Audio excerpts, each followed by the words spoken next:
So I just cleared it with the judge's advocate. Just so you know, the Marine Corps doesn't have attorneys, they got judge's advocates. I am a documented United States citizen, so I can't get deported. Let's talk about it. This journey began in Kanoa Bay. Kanoa Bay is the Marine Corps base in Hawaii. I was 3 years old. My father, my mother, and my spiritual parents, Leon Howard Sullivan and Amazing Grace, took me on a trip to Africa, to Togo. So on the spiritual highway, like a Nigeria, Ghana type of thing. My mother wanted me to encounter the griots of the Jerlo tribe. They prophesied, predicted some shit like this. Now, I'm in Atlanta, so a lot of you know about Martin Luther King Jr.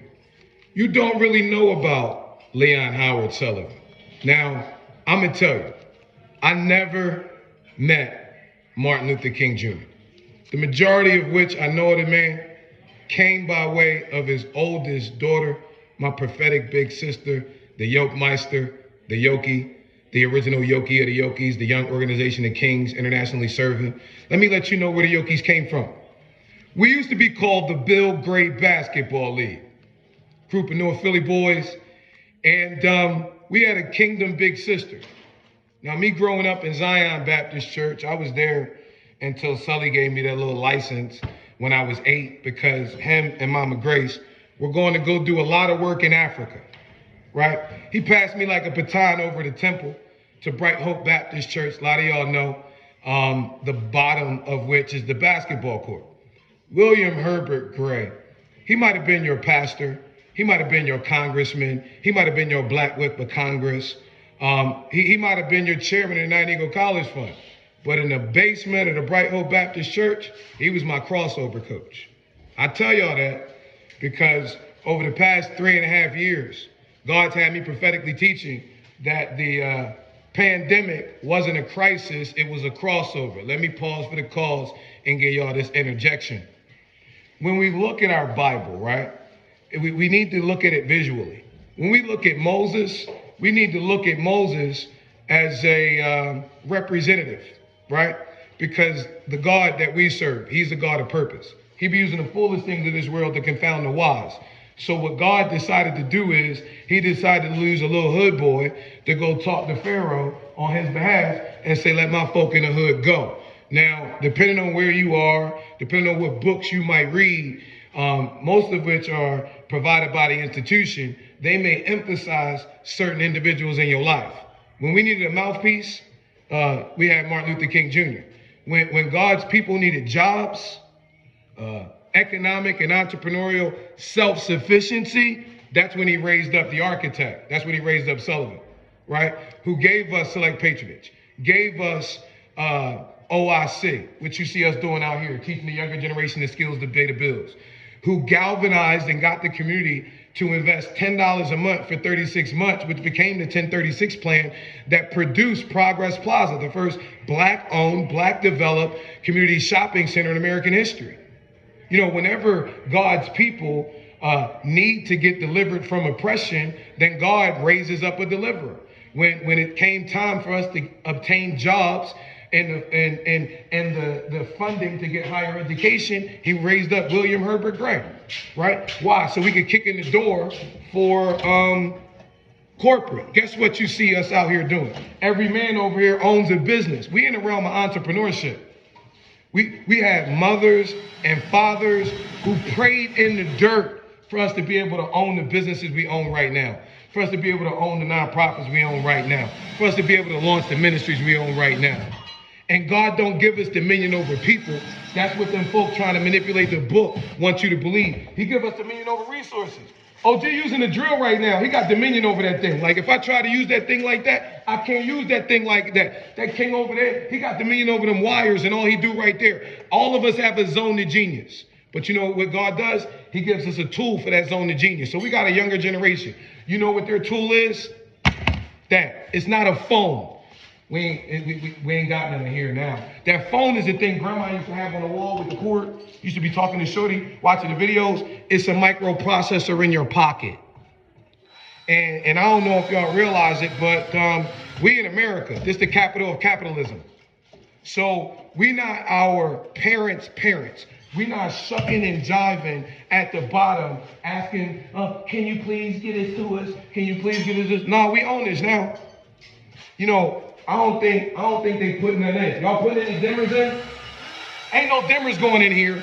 No. I told y'all at the beginning of the year, break both switches. You know the dimmer, that's the light switch that kind of dim the light down, right? We not dimming our light down no more. What we got the young king saying, I am a king. I set a new standard. I defy the odds, right? That means that we not dumbing ourselves down no more. This, how mama in that little song, this little light of mine, I'm gonna let this shine. We making you come up to a new standard. Mama and them used to have a code switch. Mama know we rough and rugged when we out and popping them on the work site. What mama and them say? You better clean yourself up when you going in the house. That's what Amazing Grace told me. You listen, go ahead and clean yourself up, King. The same conversation you having outside with the boys on the ball court, or the one that you having on the block, that ain't, don't get that to them in Bible study. Don't get that to them behind the joint. No, we breaking both switches. You know why? Because we own the building now. Like I'm proud to tell you, I'm a hood nerd. Before, you thought every nerd had to be soft. No, we rough, rugged, and intellectual. And we are taking what our mothers had to the next level. That's it. Like when Sully sent me here, after they killed their youth department to monetize his homie, and William Herbert Gray, I'm gonna give y'all a fact check to fact check me. All right. Matter of fact, I'm gonna do it the way Yolanda would want me to do it, because we creative arts. When they get the boss in the movie, they stop coming. When they got Martin Luther King Jr., they ain't stopped coming. When they got his little brother AD, they ain't stopped coming. They came to get Daddy King. They missed. Killed his wife in front of his daughter. His daughter was Mama Ferris. That's Isaac Ferris' fuckboy mama. It is what it is. You understand what I'm telling you? So when Daddy King seen that pressure, he called up his mentor's son, William Herbert Gray III. Hey, Herbie, get down here. This how Herbie told me. I told Daddy King, they just got my man. I'm not coming down here. You out your freaking mind. I know what you need, though. I know what Mama King need. I got this nigga from Chicago that I call Jersey Joe. Oh. He rude in the book, and he got this spirit. They say when Mama King met Joe Roberts, she told Daddy King, I found my man. I found our pastor. Then Joe, when he found out how political it was, he was like, yo, I'm out. Then, after they killed Mama King, when Joe was with Herbie at the funeral, one of the members said to him, how many more folk you gonna let die before you come help Dad? That's when Joe Roberts became the pastor of Ebenezer. Now, the only person who can affirm any of this is Reverend Dr. Albert Paul Brinson, who pivotal in launching the A.D. King Foundation on the board of OIC. Now, all of the fundraising that Martin Luther King Jr. got during the movement, he got from up north. Let me give you two people who contributed to it dramatically. One of them is the founder of the Martin Luther King Jr. Association, the great Honorable Cynthia Dolores Nottage Tucker. That's Whitfield Nottage's daughter. Let me tell you what she did. She had Freedom Elegante. She freed up the Civic Center in Philadelphia. The first time Coretta Scott King and Martin Luther King Jr. got a couple of $100,000. Let me tell you the other one who did it for him. Leon and Howard Sullivan. Sully has something called select patronage. It's in the book. I'm gonna tell you what it was. It was companies taking advantage of us in the hood. One of them in Philly was called Tasty Cake. Y'all know about Tasty Cake. It's these little baked cakes that everybody in the hood was addicted to. And in the early 1960s, late 1950s, everybody was buying them. You couldn't get a job. So Sully went to him and tried to ask nice for a job. They weren't hearing it. He got 403 pastors. They went to the pulpit. They said, listen, we don't buy where we don't work. It made them old Tastykake company crumble.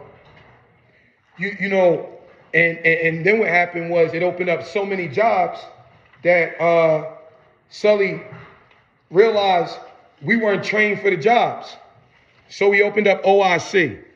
Now, I'm not my spiritual father. It's hard to get a building nowadays. But Sully took, when he opened up all those jobs, he took an old jail, 19th and Oxford, and converted it into a stage for us to learn the skills to pay the bills. He taught us wiring, taught us carpentry, taught us sheetrock, taught us all the things that you see us doing. Then him and Mama Grace launched something called the 1036 plan. After they put so much work in the community, then he said, look, we got so much more work to do. He says, God has given me a vision. Y'all give me $10 a month for 36 months. He used the first year to secure the property. He used year 2 and 3 to build up the infrastructure. We've done the same thing because he secured the property for Progress Plaza, the first Black-owned shopping center in American history. What we did was we took all of the old paper church business directories and we allowed our daughters to use the search engine optimization, the search engine marketing, the social media marketing, the AI understanding and implementation that they've been studying and are infatuated with and are really artisans of. And take those paper directories and build the world's first AI-powered entrepreneurial ecosystem, the world's first AI-powered Kingdom Business Referral Network, so that we can transition from word of mouth to AI smart matching, where word of mouth isn't the flyer that you post anymore. Everybody in the scroll hole. Nobody stop long enough to read your flyer. Now AI can work for you 24 hours a day, 7 days a week, 365 days a year. Since during COVID, business went from brick and mortar to click and order, and Google shifted its top 2 determinants of ranking from AdWord keyword to relevancy to search and specific geographic location. Now, right, the most biggest determinant of your ranker are your business description, because that's what says who you are, what you do, and how you do what you do the way you do it. And so all these additional tweaks that our older businesses need in order to dominate the online space, they ain't got time to do. They out here working. You know, got time to do it? Our daughters, as they're in high school and college, they're studying this stuff, these algorithms that are shifting every week, some of them every day, right? They built the entrepreneurial ecosystem, the Kingdom Marketplace, listen to me, so it's fully integrated with Google Business Profiles, fully integrated with Google Maps, fully integrated with all the major social media marketing platforms, right? Why? So that you can fill out a Google form one time that's going to ask you for more information than anybody ever asked you. Okay, why you all up in my business? Because you need somebody all up in your business, asking you what your networking preferences are, asking you what product you want to promote, asking you if you like online events, offline events, who you want to connect with. Why? Because that's what the AI does 24 hours a day, 7 days a week. It connects you with those that you need. You know, you'll get something on your phone called an opportunity alert. What is that? Is that a text message? No.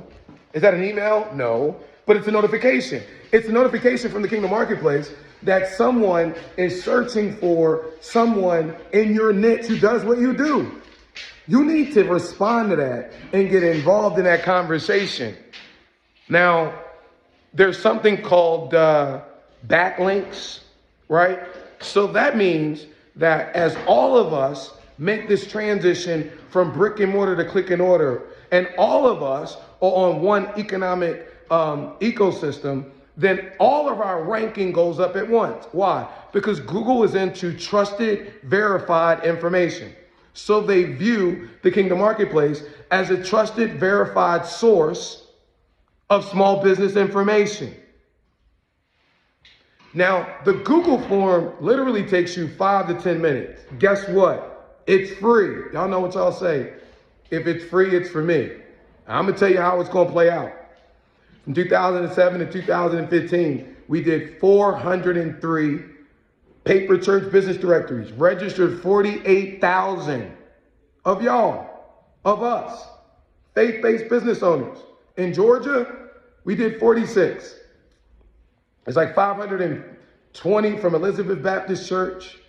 There's another 510 from New Birth Baptist Church, another 413 from House of Hope, another, 300 from Impact, and the rest of everybody who else who makes up the it. All right? Now, the ultimate class of geniuses, baby girl geniuses of Urban Success University, were birthed out of the founding class of the Coretta Scott Young Women's Leadership Academy. When Yolanda shut her eyes in May of 2007, I walked them in. They graduated. I was just talking to my superstar, but superstar. She's 31 years old. Okay? So then, at my Eden Scott Bagley campus, they've been through a course called Dominating the Digital Marketplace. They've taken 20 individual classes to learn all of the top 20 digital marketing deliverables that you need in your business. So when you get registered for free. Here's the difference between me and my old marketing director, Joe Cutter. From 2007 to 2015, I built both of them. I built Kingdom Press and I built Christians in Business. The website Christians in Business I built that before COVID. So that means that all this stuff that has been implemented digitally in our marketplace, I can tell you as its builder, it's obsolete. Joe Cutter got at least 15 years on me. If I'm telling you that I'm learning about tech from our daughters and he got 20 years on me, he knows nothing. During COVID, I had conversations with Joe about allowing our daughters to update the site. He held all of the calls. Many of them are recorded, will come out later in court. You'll all get to hear it. And then what he did was he heard all of the ideas and then he pulled the plug. He hired Ursula Frederick from New Birth. They launched Kingdoms in Business Atlanta that claims to do everything that our girls do, but doesn't provide anything. They're charging you $250 a year. If you notice, I give you everything for free. If you decide to upgrade, pay a couple of pennies in the pockets of our daughters, then that $250 bronze is a lifetime profile because our daughters are going to go over and above to showcase everything that they're doing for you. When they get through Georgia, then it'll become the annual, but they will always celebrate you as being a founding member.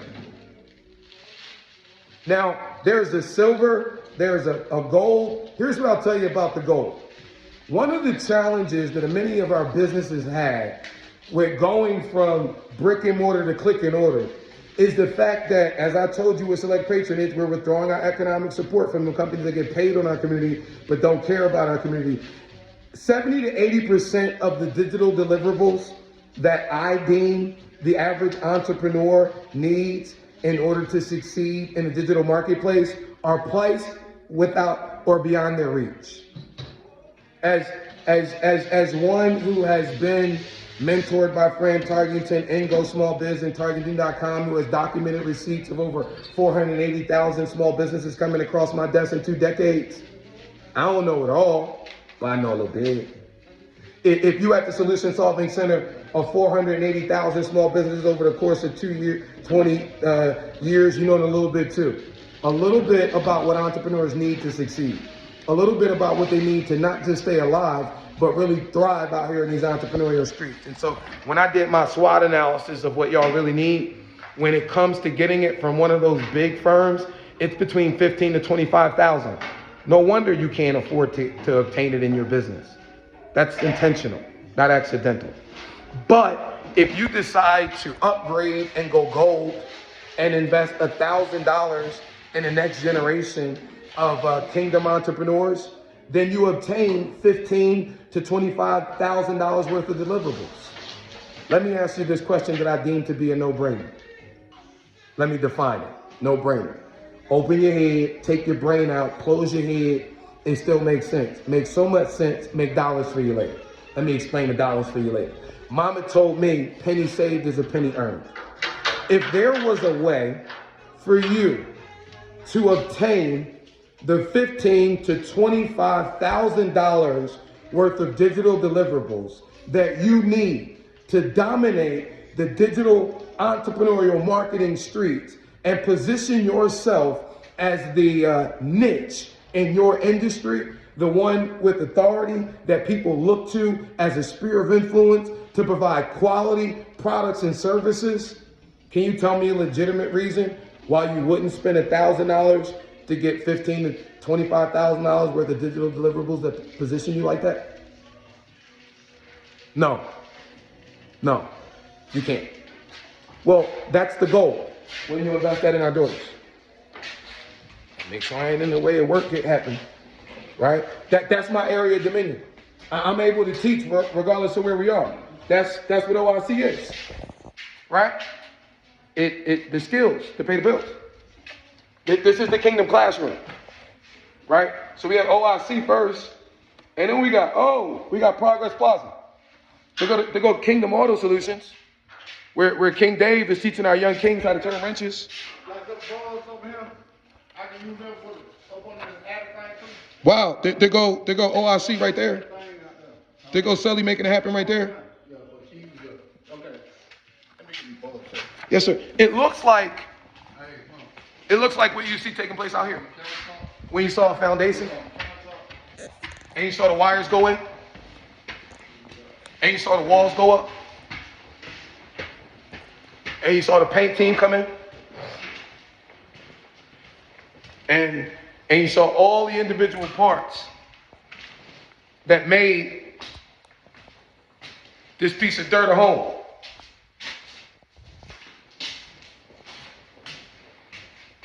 This isn't produced for my money.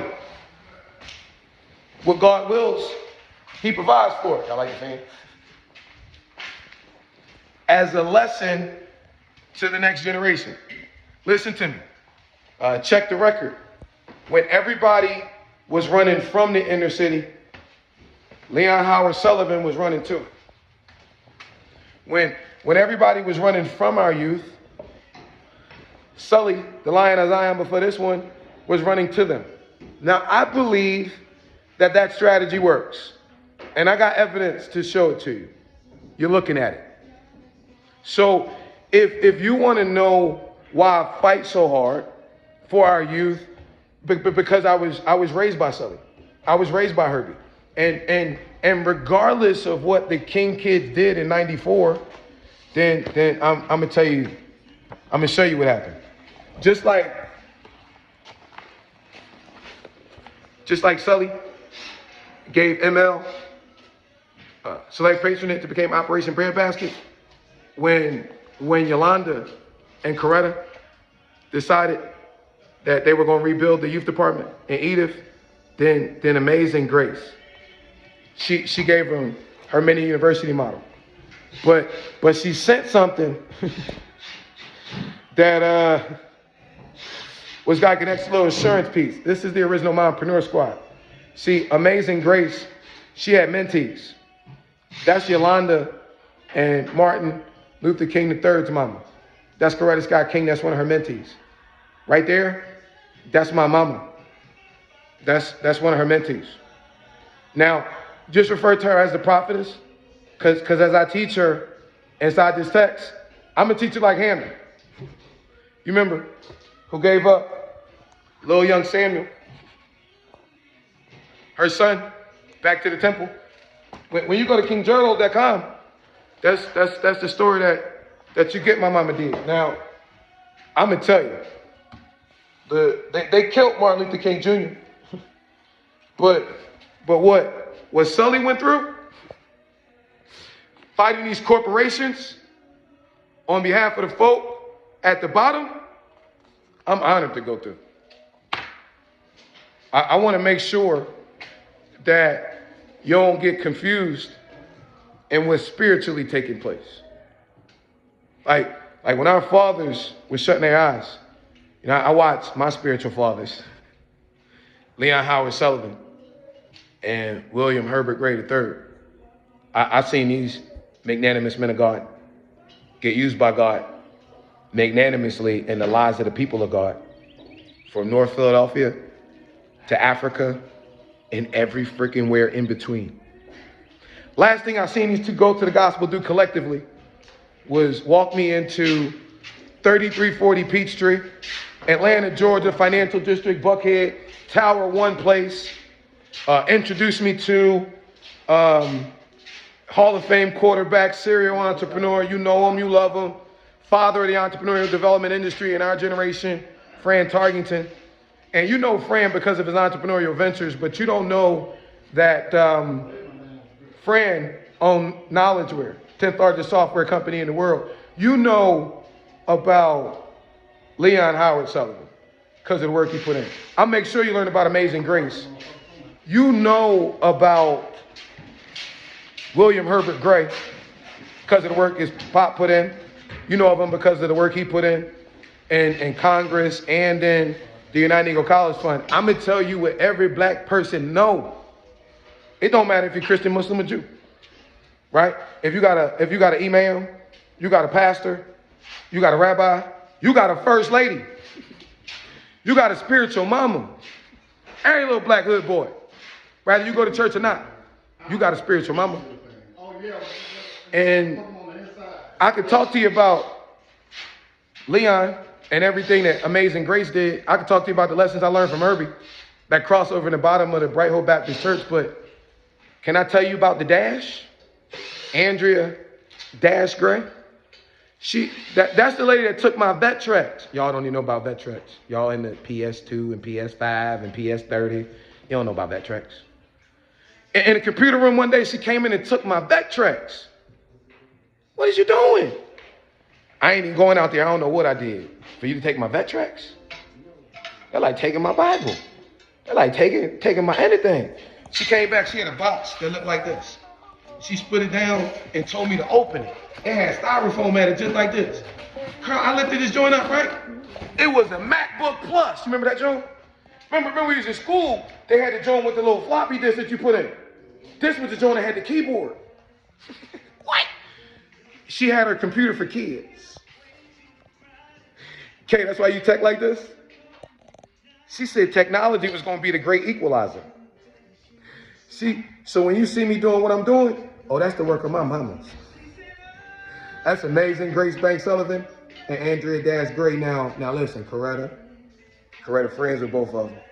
And I don't know what them damn little boys did over in that King Center in 93 and 94. Ain't none of my fucking business. You know, this is what we know in the hood. Our mamas, they feel some kind of way about you. They gonna let you get beat up.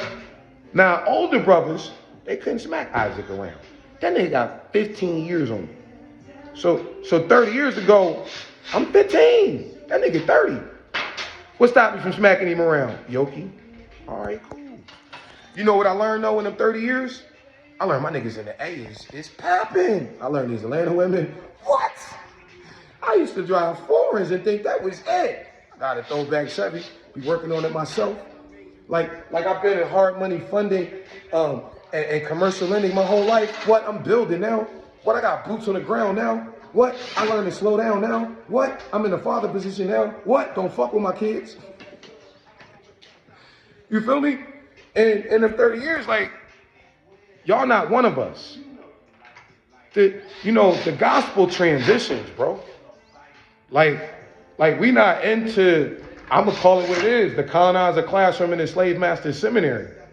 And when you fact check us and our roots from Zion to Bright Hope, don't make me bring up the real Ebenezer, right? Ebenezer Community Chapel at 19th and Susquehanna to get sent down here. I mean, come on, dog. ML, yeah, he went to Mays. Yeah, he went to Morehouse. He left Morehouse at 19. He went to Crozer Theological Seminary. That's a stone's throw from the Bright Hope Baptist Church, where he was an intern at. So a lot of folk be like, yo, listen, let me bow down, let me do this, let me do that. I be talking about David and Goliath because that's just how I am. I just give y'all that book raw like that. That's what the young bucks love. You remember Samuel was the one who anointed David the real king. And David, you know what I mean? David, like, he was a little runny. He was the youngest of his brothers. Even when his father had the prophet come to him and say one of his sons is the next prophet, he grabbed all the other sons. The prophet would be like, no, you got another son? I got my little baby son. KJ, he a little runny though. he the next in turn. You sure? I made him with the prophetess. He don't even, well, he do like to blow shit up, but you know, he got his own way. Yeah. And so the anointing is God showing, yo, you are enabled by me to fulfill your assignment. Then after he's anointed king, he's sent back out on to go shepherd. Why? To learn the principles of kingship. Yo, my man had to deal with the bear. So first it was the lion. You ever went to the zoo and looked at the lion? I know, you seen the lion at the zoo. You ain't never been in the bush. You ain't never been when that lion run up on your cart. You ain't never been there. You ain't never walked through that. So it's something different when you facing the lion. God don't give us a spirit of fear, power, love, and a sound mind. Another translation say strong discipline. So you're looking at that lion and you got a whole bunch of fear, and somehow through the spiritual disciplines, God allow you to deal with the lion. I'm feeling myself a little bit. Kirk, you know what I'm talking about? Nigga, I done took out the lion, my nigga. Fuck you talking about? What you niggas saying about me, dog? Now, if you notice something in scripture, God only refers himself to one or two animals. The lion and the eagle. I'm going to tell you what's so ill about the lion. The lion is not the biggest animal. The elephant is. The lion is not the strongest. The lion is not the fastest. You know what the lion got? Mindset. The elephant could crush the lion. But when the elephant sees lion, the elephant sees friggin' eater. When the lion sees the elephant, the lion sees lunch. So God gave you the mandate to have dominion, authority, subdue, conquer. That's lion shit. It don't matter how big it is. With the anointing I got, let's get it. He done took out the lion. But that bear a little bit something different, my dog. I don't know. I be getting around, bro. I remember one time I was in Cali, up in the hills, and a bear came up, bro. I went, I'm not going to fuck outside. Yo, but the experience of taking out the lion and the bear, then David, when he steps to the war front, my man is not up for war. You got Pumpkin Face, you got Goliath, you got the politician tormenting my folk in the hood. I'm just, how would Daddy King say? I'm just trying to make it plain. Right? And David, like, you know, y'all cool? Y'all letting this lame ass nigga scare y'all? Now notice something. We had Moses. Moses was a deliverer. David is the only deliverer in history that we see negotiate his bag. Let me point it out to you. In scripture. David say, what you get if you deal with old boy? They break it down, you get this, you get that. My man go, yo, run that. Take this nigga out. Why? Because you're not even coming up against me. You coming up against the God of these children. Now watch. Y'all remember Saul. Saul had the political might. Saul had the entourage. Saul was the fucking first black senator in Georgia. Saul had all the political everything. And when Saul realized that David was going to take out the opposition he was scared of, Saul tried to give David his weapons. David, you know, here, you need this, you need that, you need this, you need that. Y'all remember when y'all decided to pick Saul because y'all wanted a king instead of allowing God to be a king, then Saul is a whole lot bigger and David is a whole lot runnier. So David couldn't even fit Saul's friggin' armor. I'm going to tell you the difference that I learned from Reverend Dr. Leon Howard Sullivan. I'm going to tell you the difference I learned from Reverend Dr. Congressman William Herbert Gray III. I'm going to tell you the difference I learned from Reverend Dr. Joseph Lawrence Roberts. I'm going to tell you the difference I learned from Chief Apostle Thomas Wesley Weeks. I'm going to tell you the difference I learned from Miles Monroe. I'm going to tell you the difference I learned from Congressman John Lewis. I'm going to tell you the difference I learned from Senator Leroy Johnson. I'm going to tell you the difference I learned from my father. That each one of these iconic men of God never tried to conform me to being like them. The one lesson that I can tell you that I got from Miles Monroe, the one lesson I tell you I got from Leon Sullivan, the one lesson I can tell you I got from William Herbert Gray, the one lesson I can tell you I got from John Lewis, that I got from Joe Roberts, that I got from Thomas Weeks, that I got from all the goats of the gospel that God allowed me to be raised by, is allow God to use you and grow you in your own way.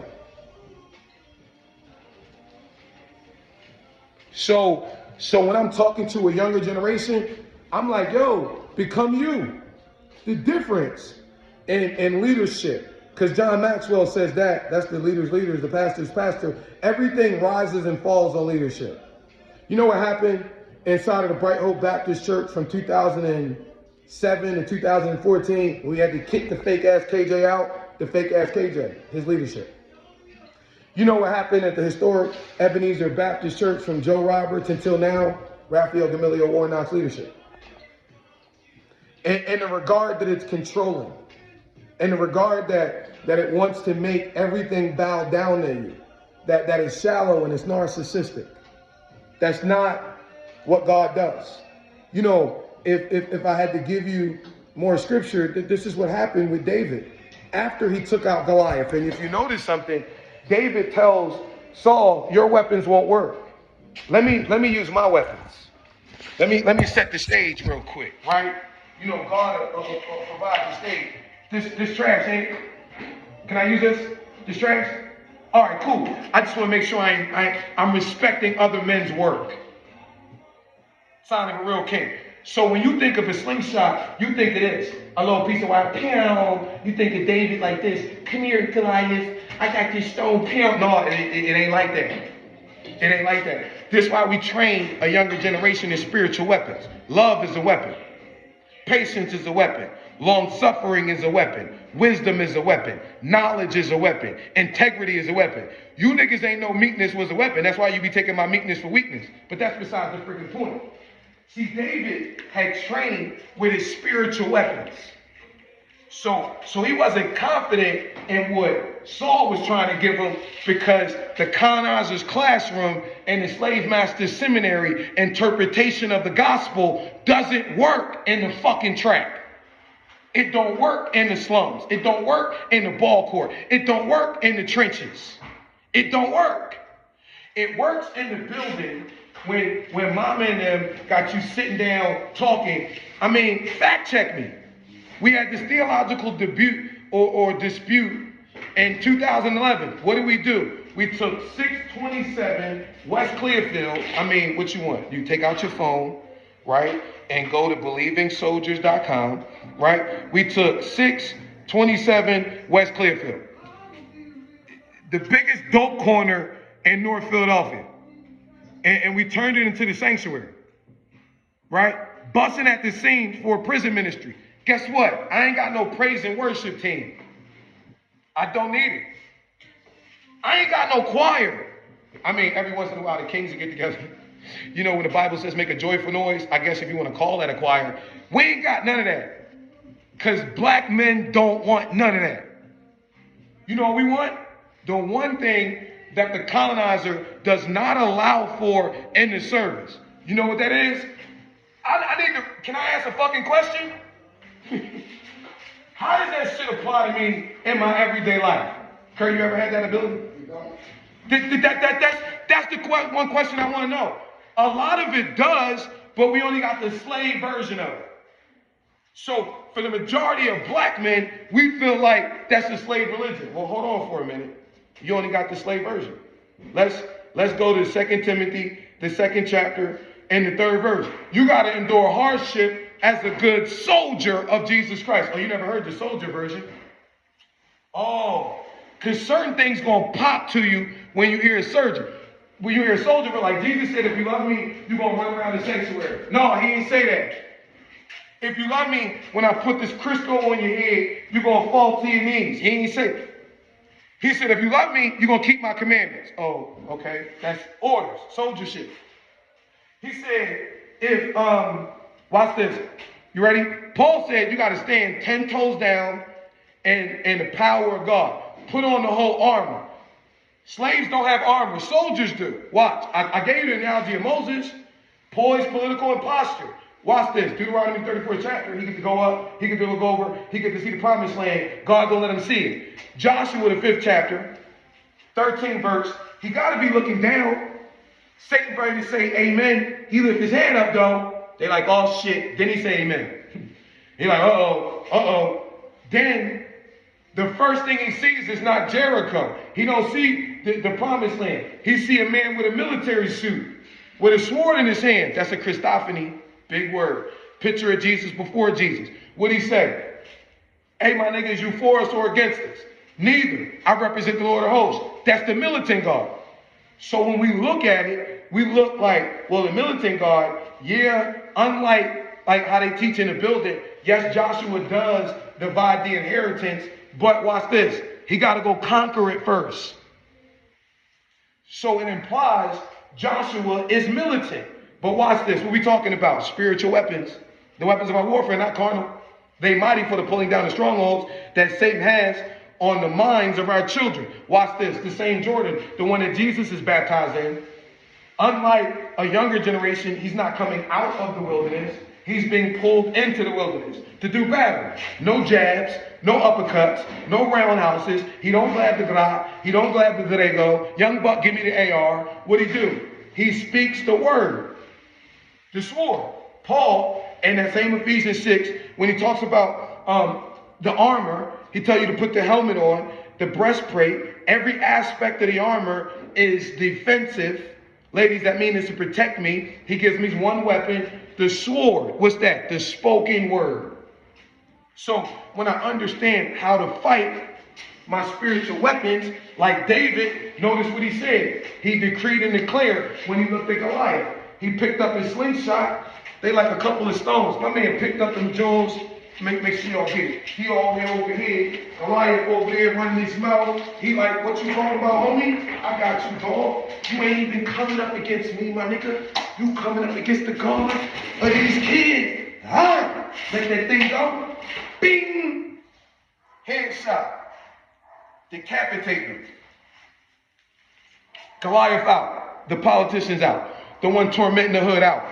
Next thing you know them shallow dudes, ladies, you know y'all be up in their head. They talking about David killed 1,000 or Saul killed 1,000, but David killed 10,000. You know, we just took out Walker for you, Warlock, and now all of a sudden you after me. Now Saul got the same military, the same folk that David just helped him use to deal with the opposition he couldn't deal with after him. Now we got the National Park Service. Now we got Shannon Jones making threats. Now we got Willie Watkins making threats. Now we got staff making threats. Now we got all this. Now I'm violent. It don't make no sense. Now watch what David does. Hey, Kurt. Right here. So David, watch what David does. David runs into a cave, the cave of Absalom. If y'all ain't no Bible scholars, I'm in 1 Samuel, the 22nd chapter. David runs into a cave. Matter of fact, I got y'all. We're going to go into Mr. Scott room. Watch how it play out.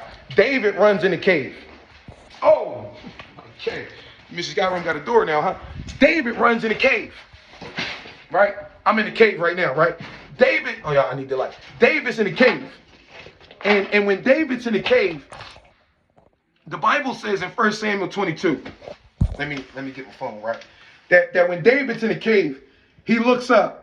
And somehow all the men in his father's house, all his brothers, they find out he in the cave. David, like, and all the people, I'm trying to find the text as I'm telling you, all the people that are distressed, all the people that are in debt, all the people that are discontented, right? They come to David in the cave. Now run with me real quick to Psalms 142. Okay, because in Psalms 142 is when David is in the cave. Listen to me, I'm giving you the text. David says, listen, David, a prayer when he was in the cave. Y'all kicking it with me? I cried unto the Lord with my voice unto the Lord did I make my supplication.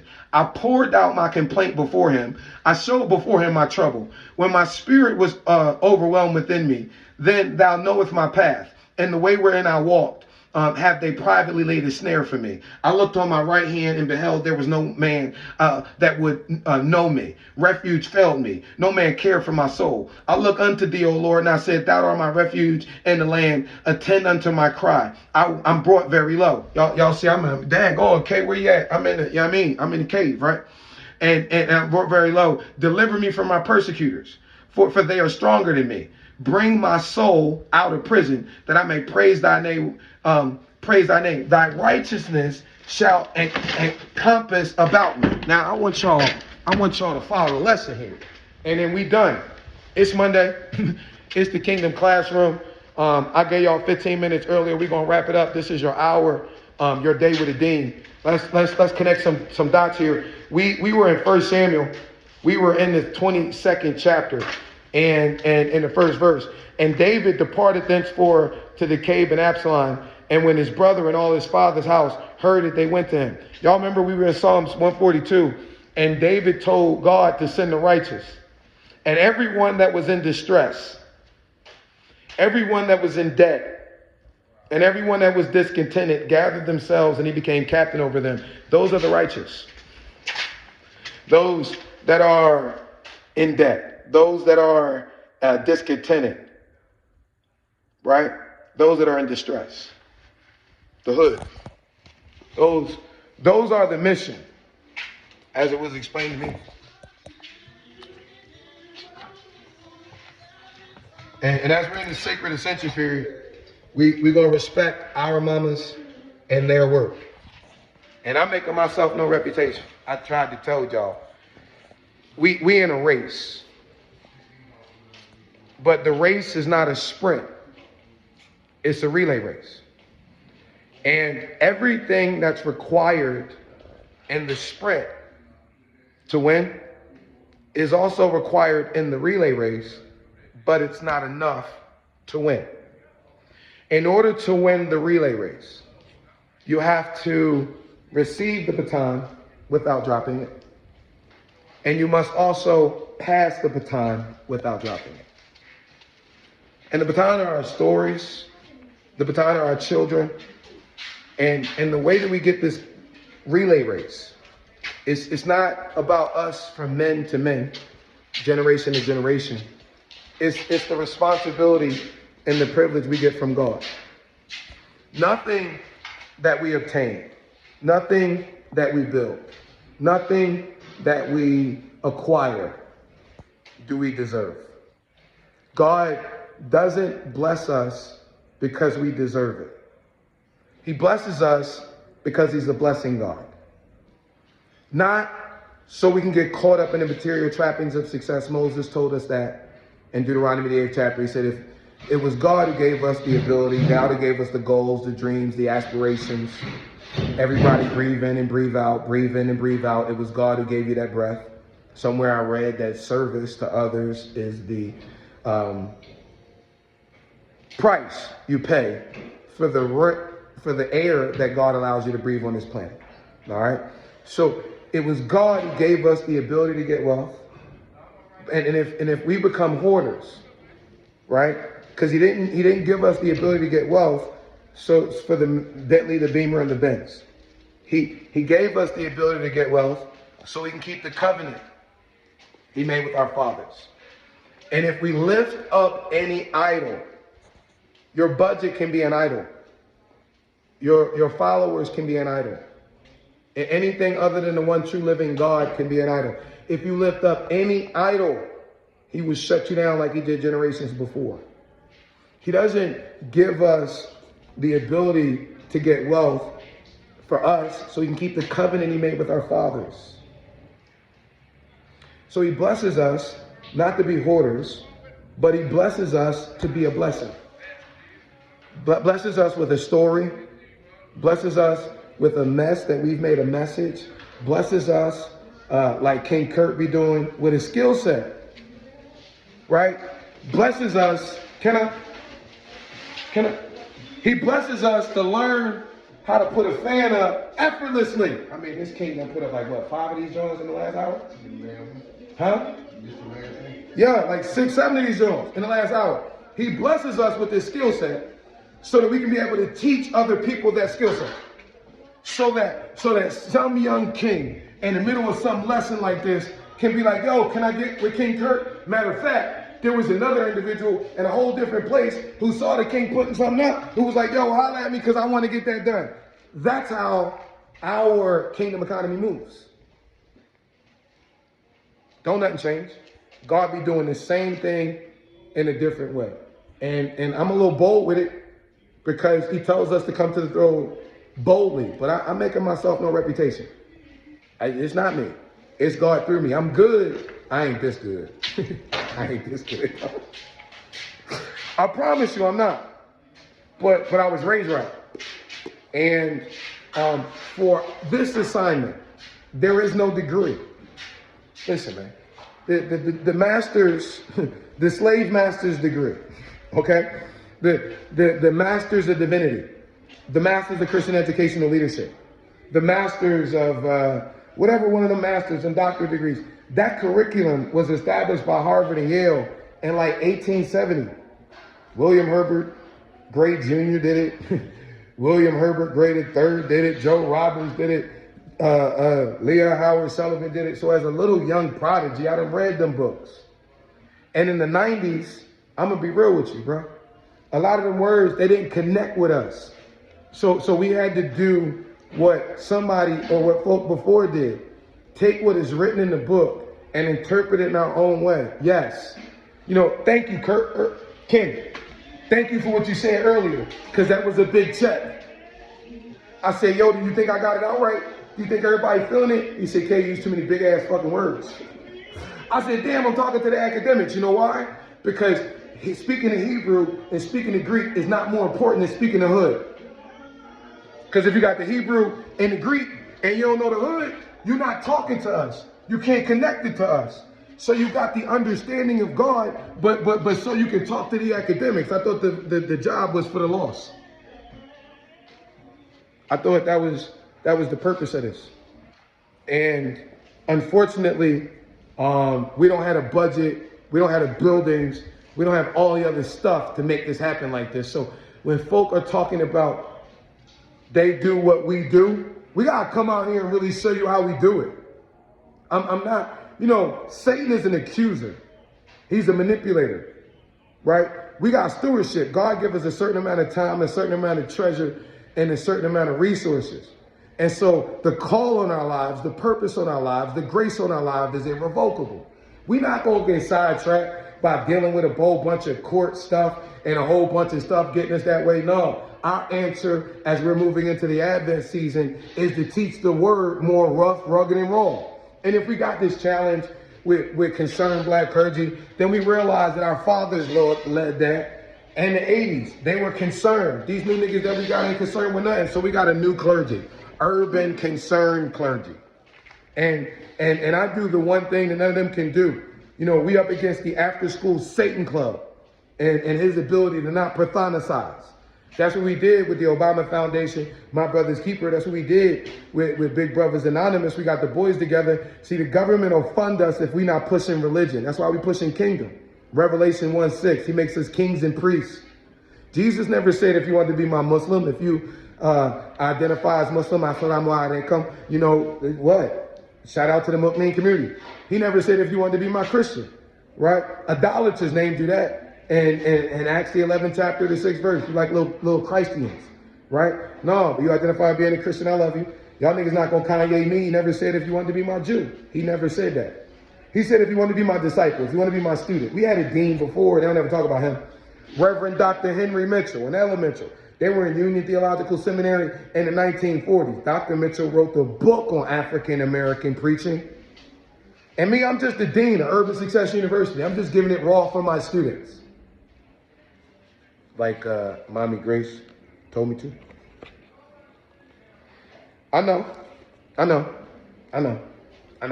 God get so much glory from the story. How in the world did y'all make it these 20 years? God, fact check it in scripture. How many affirmations and confirmations you want? Numbers the 13th chapter, God told Moses, Pick one kid from all 12 tribes, one kid from all 12 campuses, one kid from all 12 congregations. Send them over to the land I'm giving them. That's when you heard about Caleb and Joshua. 20 years later, Joshua crossing the Jordan. What God tell you about King Jeddah? About Caleb? I'm going to use Caleb to lead these kids over because he got a totally different spirit. He followed me fully. That was 20 years in. This 20 years later. Warlock, how long you been here? 20 years. When we look at the ark that Samuel prayed for the folk to get back and Kajaftaram, 20 years. Everything they got is man-made law. But you know what? The heart of the king is in the hand of the Lord. I had a challenge with that ordination thing. I got licensed by Sully, but I would have been in the ordination class with Samba, Shannon, Frosted Flake, Fuckboy Jones. What? I'd have been ordained by Warlock. What? Hold on. You know, fact check me. It's right here in the book. It's in the documentary. Leon Howard Sullivan said when he was in Abyssinia that's where Warlock started at. That Amazing Grace told him you had to get away from this political, it's getting you away from God. Same thing she told me when it was up for ordination, right before she shut her eyes. You know what? I struggled with this. I had given up on it. Till Brian Kemp signed Senate Bill 36. I don't need ordination. And Reverend Dr. Albert Paul Brett, he already gave y'all his take on it. When everybody boycotted the A.D. King Foundation this past weekend. Some things just come and go. Alveda over there with Trump, Isaac over there with Trump, Warnock over there with Biden. Nobody giving a crap about our kids. They killing themselves. We doing, like William Herbert Gray said, I'm doing so much now, but man, we could do so much more with your help. Period.